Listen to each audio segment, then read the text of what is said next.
Welcome to the Rudick Report. Today is Monday, December 22nd, 2025.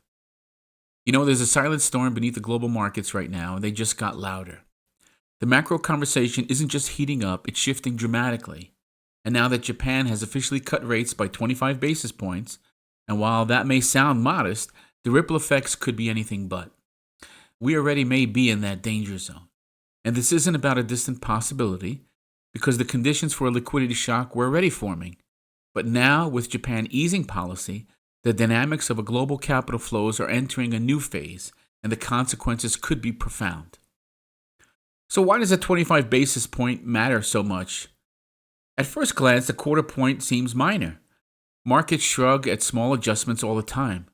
But in the context of Japan's role as the anchor of global carry trades, this cut is a signal, a whisper that could turn into a roar.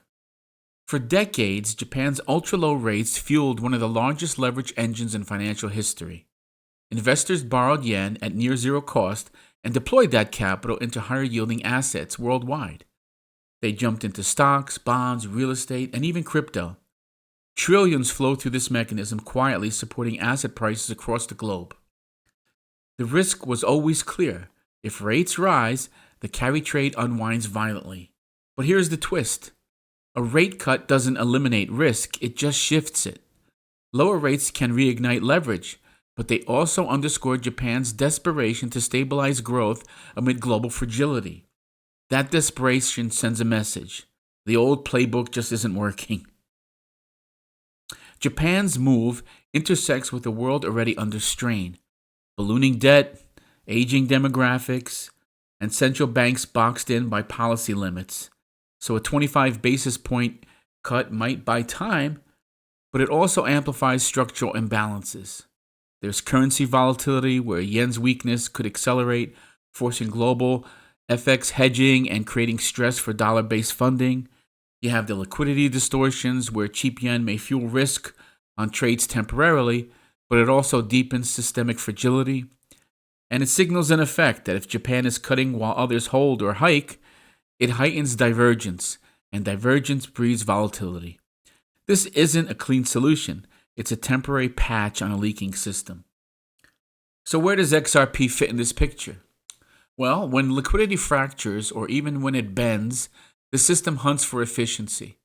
Nostro and Vostro accounts still trap trillions of dollars in idle balances, earning nothing, waiting for transactions to clear. In calm waters, that inefficiency is tolerated.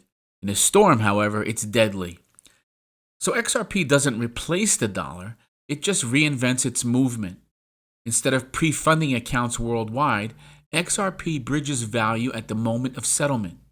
Dollars stay put. XRP handles the transfer. Settlement happens in seconds, and FX risk shrinks dramatically. Capital efficiency spikes, and systemic risk falls. Ironically, this supports dollar dominance. It lets the dollar remain central without forcing institutions to absorb unnecessary risk. That's why XRP becomes more relevant during stress, not less. Ripple isn't just a payments company anymore. You have to remember that.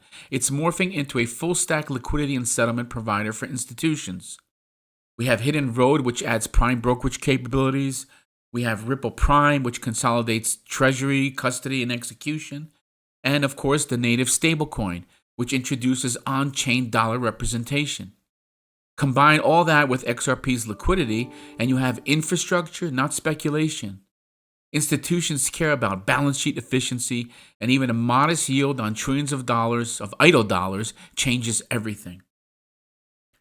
So what's the next wave? Well, it's tokenization. Japan's move doesn't just affect foreign exchanges. It accelerates the urgency for capital efficiency. Tokenization is no longer theoretical. Treasuries, money markets, and bonds are already moving on-chain. Liquidity will converge. Public blockchains will play a role because they offer neutrality and interoperability. XRP fits perfectly into that puzzle. So the big picture is what? Transition, not mania. Short-term price spikes? Possible, of course. But the real story isn't about next week's charts. It's about infrastructure. XRP isn't waiting for retail hype. It's being pulled forward by institutional necessity. The financial system is migrating from old rails to new, from trapped capital to mobile capital, from inefficiency to optimization. XRP sits squarely in that transition. So a final thought on all this. Japan's 25 basis point cut isn't noise, it's a signal. A sign that the global liquidity machine is under stress and adaptation is inevitable. When markets are quiet, pay attention, because silence often precedes movement, and understanding why that movement happens is how you stay ahead of it. Until next time, this is the Rudick Report.